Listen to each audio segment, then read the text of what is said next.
So we are estimating and simplifying square roots. This should be review. We will be doing cube roots, as I mentioned, fourth roots. But before we can do those, we got to make sure that we understand the square root stuff, okay? So let's start with what even is a square root, right? So there's the symbol for it. It also is called, besides calling this a square root, it's called a radical. Square root or radical.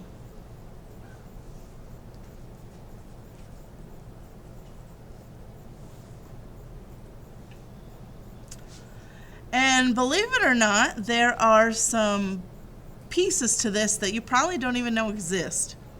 There is a little tiny number that goes right here.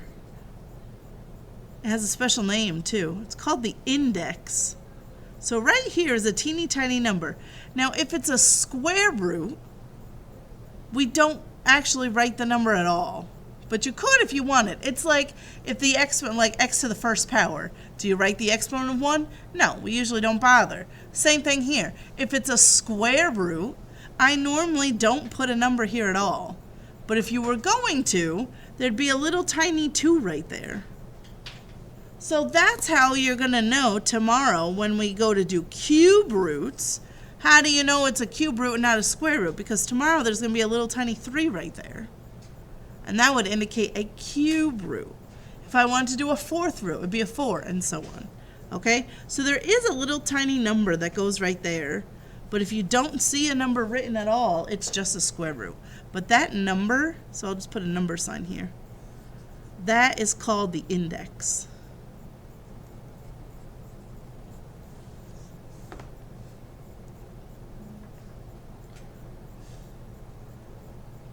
Okay, so let's start with the easy stuff. If you see this symbol, you already know the answer. You know what to do. This is what? 3. And it's 3 because 3 times 3 gets me 9. Right? So the square root of 9 is 3. But wait, Miss Sabia, I thought the square root of 9 was 3 and negative 3. It is. That's true. If I want you to give me both roots, though, we're going to write it like this. You'd see a plus minus in front of it. So that means, hey, give me both roots, which would be positive and negative 3. Okay? So when you see it written just like this, with no plus minus in front of it, that's called the principal root, which is just the positive one. Similarly, if I wanted just the negative root, I could write negative like that, and that answers negative 3. Okay, so if you just see square root of 9 and it doesn't have any symbols in front of it, it's fine to just say 3. It's not fine to just say 3 if I'm solving an equation and I take a square root. I need to know that I need both roots. But any hoosers, that's neither here nor there. So because 9 has a perfect square root, we call it a perfect square. 3 times 3 gets me 9.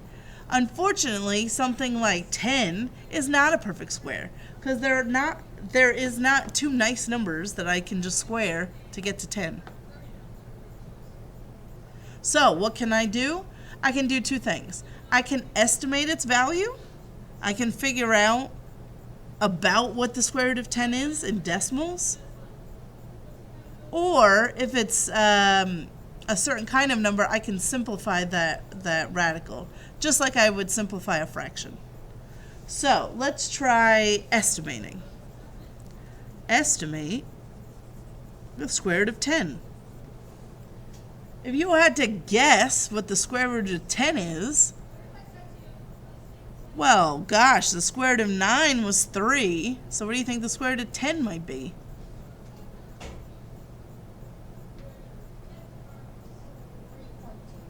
I would think just slightly bigger than 3, right? I would not guess as high as 4, though, because 4 is the square root of 16. So I know it's somewhere in between 3 and 4. And it's probably pretty close to 3 because 10 is only slightly bigger than 9. So yeah, I would guess it's about either 3.1 or 3.2. Now, if you were taking the MCAS exam, as my sophomores will do in the spring, I bet you anything they're going to ask you a question on the non-calculator section that says estimate the square root of blah blah blah number. And they might have both of these as a choice. So how are you going to know which one's the right one? The only option you have is take 3.1 and square it. So multiply 3.1 times 3.1, see what you get, and multiply 3.2 and see what you get, and see which one is actually closer to 10. So let's see, that's 1, 3, 3, 9. This would get me 9.61. Pretty close to 10. Let's see if this is closer though. 4, 6, 6, 9, 4, 12, 10.24. So think about this as money. Who's closer, $9.61 or $10.24? Who's actually closer to 10? Yeah. So 3.2 is your better estimation.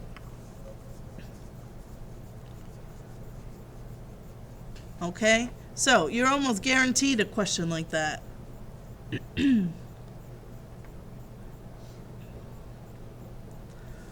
Let's try another one. Let's say I wanted to estimate the square root of, I don't know, how about 75?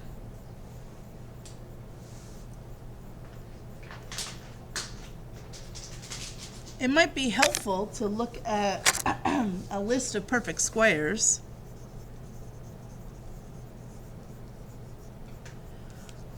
So 1 is a perfect square because 1 times 1 is 1. And then 2 squared is 4. 3 squared is 9.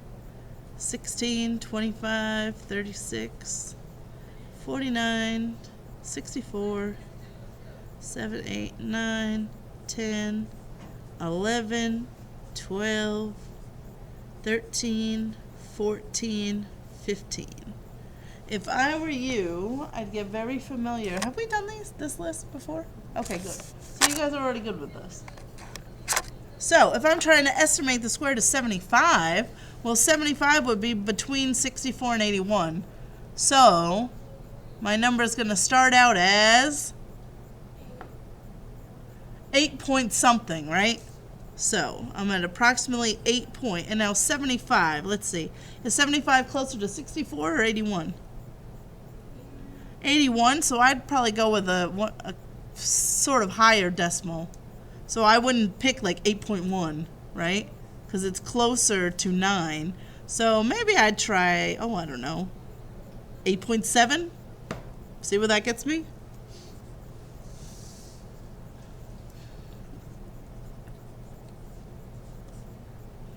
This again is obviously if you don't have a calculator, because if you have one, I mean, you would just type in the square root and see what you get out. But I have seen several times a question just like this on the MCAS, so it's worth going through. So where am I? 56 and 4 is 60. 6, 5, 64. 69. Ooh, that's awfully close. So if I'm going to try another decimal, if 8.7 got me here, what other decimal might I try? Right, you would pick 8.6 because 8.8, this is already too high. So don't pick 8.8, it's only go higher.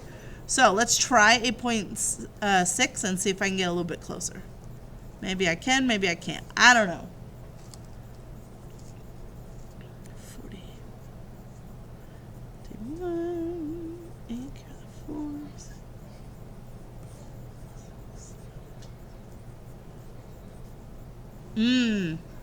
I think I'm much further away. So it looks like the 8.7 was a good guess. So there's estimating. You would just find between which two perfect squares my number is, and that gets me to start off. And then I try and, you're going to guess, but you want to guess smartly, right? If I asked you to guess this, estimate the square root of 99, well, that's awfully close to 100. So I'd probably guess 9.9 and see how close that got me. Whereas if I asked you for the square root of 82, I'd pick a number much closer to 9. Morning, Miss Sabia. I do. Yep. Bye. Okay. So there's that. Now you can also simplify the square roots, which I believe we have talked about before. So let's stick with the square root of 75. If I didn't want to turn it into a decimal and I just wanted to simplify the square root, do you remember how to do it? You're going to look in this list for the largest perfect square that divides into 75. So which of these numbers divides into 75 evenly? 25 does. And I think that's the biggest one. So you split this up into the square root of 25 times the square root of 3. You do know the square root of 25, it's just 5. So you get 5 root 3. Do you remember doing this? Yes? Okay. So you try this one. Do the square root of 700.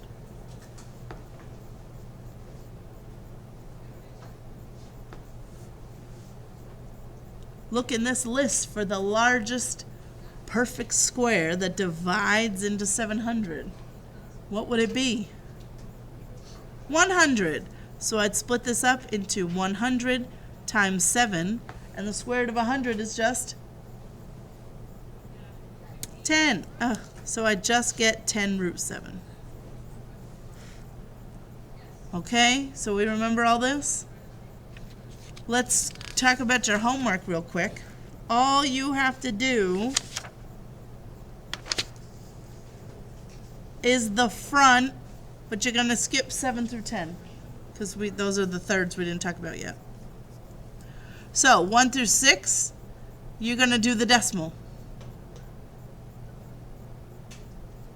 And then 11 through 18, you simplify the square root. You look for the largest perfect square that divides into that number.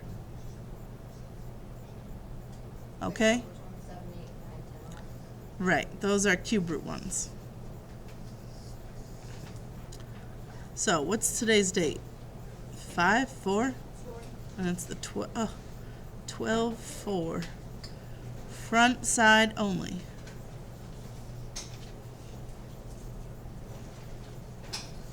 Okay.